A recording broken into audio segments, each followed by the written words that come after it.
everyone. I hope that you all are safe and I'm back with another video once again.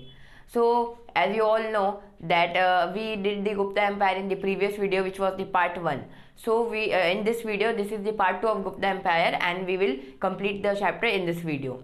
And before starting, if you have not watched my speech of Children's Day, so I'm giving the link in the I button. Click on that and you can watch my speech on the Children's Day video.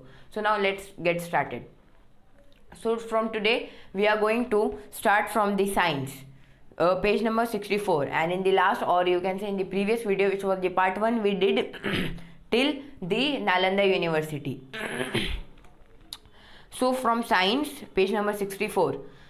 During the Gupta period, great contribution was made in the branches of science like astronomy, medicine, metallurgy, etc. Varamihira was a great astronomer.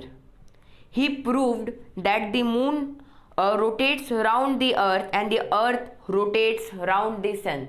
So who proved? The scientist or the great astronomer Varamihira. Okay. The Brihat Samhita of Varamihira deals with astronomy, botany, natural history and physical geography. Brahmagupta was a mathematician and astronomer also. He described the law of gravitation several centuries before Newton. Okay. Metallurgy, or the scientific study of metal, had reached an advanced stage during which period? During the Gupta period. This is evident from the iron pillar at Mehrauli near Qutub Minar in New Delhi. Charaka and Sushruta were famous scholars of Ayurveda. Okay. Now the scientist Aryabhatta, or the mathematician and astronomer. So about Aryabhatta, I have wrote it in the points which will be easier for you to understand. So the first point of Aryabhatta is that he was the great astronomer and mathematician. Okay, you can follow from the book. He was a great astronomer and mathematician. Okay. He flourished during the reign of the Gupta dynasty. Okay. His two famous books are the Aryabhatyam and Surya Siddhanta.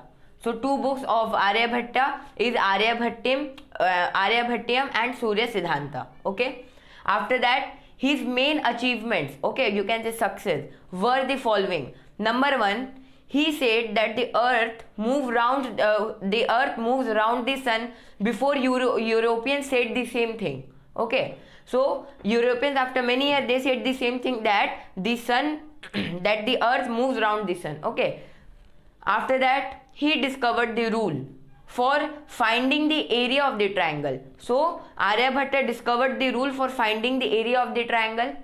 Number 3rd point, he also calculated the exact value of pi, which was equal to 3.1416. Okay. So these are the achievements. Number 4 point, in his work Surya Siddhanta, he explained the exact causes of solar and lunar eclipses. And number 5, he knew the decimal. In the book it is written acquainted. Acquainted means knowing something. So he knew the decimal system and the use of the zero. Okay. After that, we come to the culture. The culture of the Gupta Empire. What is the culture of the Gupta Empire? See, number 1st point, that the Gupta Empire was a well organized state.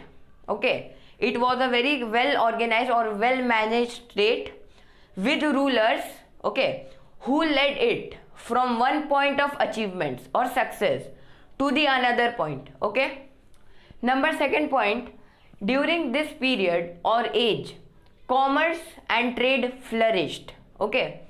And after that, there was economic prosperity also. That means no financial problems were there. Thus these conditions that were available in the Gupta period or the Gupta age led to the development of the Guptas like never before. That means the Guptas developed never before like this. These points. Okay, culture. So see, the Gupta Empire was a well organized state under the succession of versatile and mighty rulers who led it from one point of achievements to another. After that, there was also political stability and trade and commerce flourished during this time. There was also economic prosperity. So, and after that, during the Gupta period, temples were built with elaborate details. That means with great attention. After that, unlike the earlier period when wood or other perishable material were used for temple construction, the Gupta period were built. The temples of the Gupta period were built of solid material like bricks and stone. Okay. Now we will come to the Vishnu temple at Deoghar. Okay guys, we have completed till the culture, and now we are going to start from the Vishnu temple at Deoghar. Okay. So the Vishnu temple, about the Vishnu temple, all the points it is given in the book in paragraph, and from the paragraph all the points I have written here. Okay, so you can follow from the book. If you will, you can copy this also. Okay, so the Vishnu temple, number 1 point or the first point is the Vishnu temple is also known as the Dash Avatara temple. Okay, also known as the Dash Avatara temple. After that, the second point, it is one of the finest example of Gupta architecture. Okay, so one of the finest example of the Gupta architecture. After that, its location, it is about 125 kilometer from Jhansi in Uttar Pradesh. After that, one of the earliest Hindu stone temples to survive till date. Okay, Hindu stone temple, that means it was built by bricks and stone, as we read. After that, it was the first North Indian temple with shikhar, or you also called shikhar tower. Okay, that means the tip of the temple is known as the tower. After that, it is completely made of stone and bricks, as it was the earliest Hindu stone temple. Okay, so it was completely made of stone and bricks. After that, the temple was built on a 1.5 meter high platform. Temple is built on a 1.5 meter high platform. Okay, for example, this is the 1.5 meter high platform, and above this the temple is made. Okay, after that, 4 stairways. 4 stairways, that means in Hindi stair means CD. So 4 stairways outside the platform provide access to the temple. We can go inside by the means of 4 stairways which is outside the platform. After that, exterior is decorated. That means the outer side of the temple is decorated with scenes from Ramayana. After that, the entrance and pillars are decorated with countless paintings. After that, this is the one of the earliest Hindu stone paintings, so this is not the point. After that, the entrance means the entrance, the interior part, and the pillars which are in the inside of the temple are decorated with countless paintings. After that,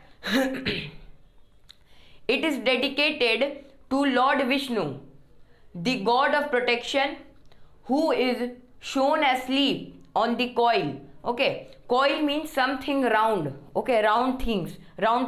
So it is the meaning of coil of a giant serpent. Serpent means snake, called Seshnaga.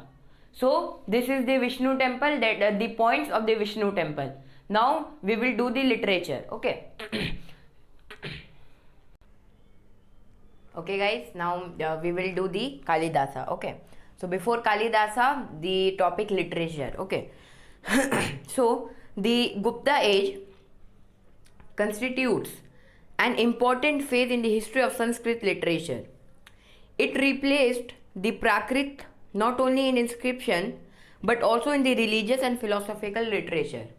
Now what is the meaning of this? That means that the Gupta age constitutes an important phase in the history of Sanskrit literature. That means Sanskrit was a language, okay, and literature was written in Sanskrit language, and in the Gupta period the Prakrit language was replaced by the Sanskrit language.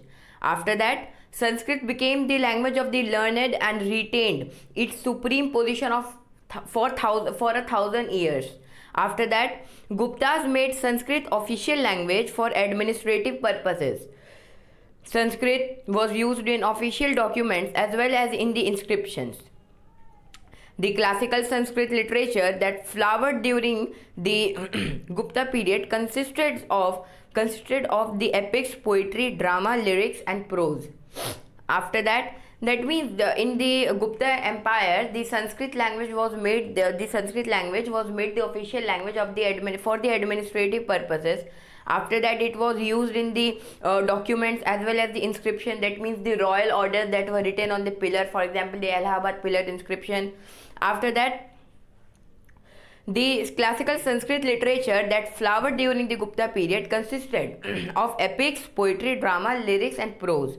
After that, both religious and secular literature existed side by side. After that, the Gupta age was differentiated or distinguished. That means the Gupta age was different from the other empires by a number of writers whose contribution vastly enriched the different branches of Indian literature. These included the Kalidasa, Sudraka, Bhasa, Harisena, Dandin, Subhandu, and Bharavi. But the most shining but the most shining light was of course Kalidasa. The famous poet and dramatist. Now about Kalidasa. All the things that are written in the book about Kalidasa, I wrote it in the points, as you can see. So now let's get started with Kalidasa. Here see. Kalidasa was regarded as the greatest poet and playwright India has ever produced. Okay. So Kalidasa is regarded as the greatest poet and a playwright India has ever produced. After that, the Gupta age is compared. The Gupta period, the Gupta age. Okay. The Gupta period or the Gupta age is compared with the Elizabethan age in the history of England.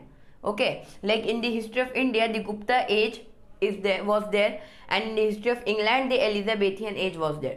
So Gupta age is compared with the Elizabethan age in the history of England by Vincent Smith. Okay, who compared it? Vincent Smith.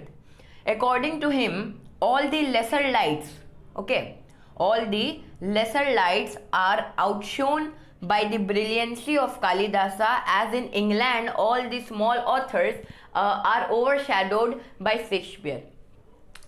Now, for it is meaning that according to him, in India, the lower or the lower the lower authors or the small authors were overshadowed or covered by Kalidasa, as in England all the small authors were overshadowed by Shakespeare. Okay.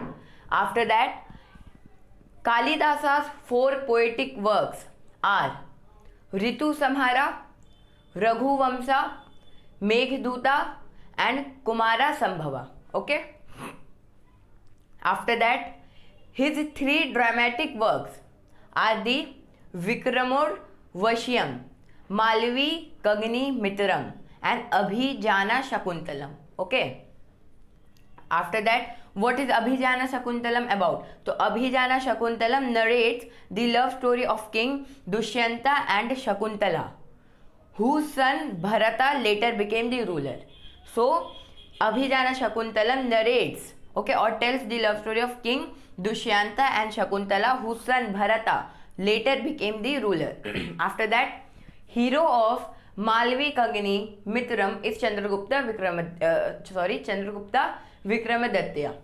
After that, it was written, that means Malvi Kagni Mitram, his hero is Chandragupta Vikramaditya. Okay, so it was written to remember the marriage, okay, of his daughter, that means of Chandragupta Vikramaditya, his daughter Prabhavati with Rudrasena. Okay. After that, that means the Malvi Kagni Mitram is written to remember the marriage of his daughter Prabhavati with Rudrasena. After that, subject matter of Kalidasa, that means this matter or the subject on which he wrote were subject matter of Kalidasa's work is love, nature, beauty, and they nevertheless give reliable or the proper information about the government, society, and religion of the Gupta dynasty. Okay, so that means his subject are the love, nature, and beauty, and they do not give any kind of proper information about the government, society, religion of Gupta dynasty. So let's revise. That means Kalidasa regarded as the greatest poet and playwright India has ever produced. After that, Gupta age is compared with the Elizabethan age in the history of England by Vincent Smith. And Kalidasa is also compared with whom? With Shakespeare.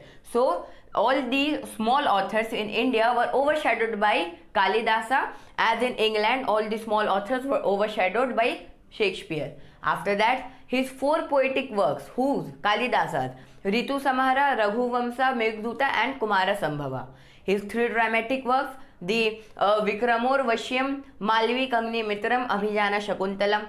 And Abhijana Shakuntalam narrates or tells the love story of King Dushyanta and Shakuntala, whose son Bharata later became the ruler.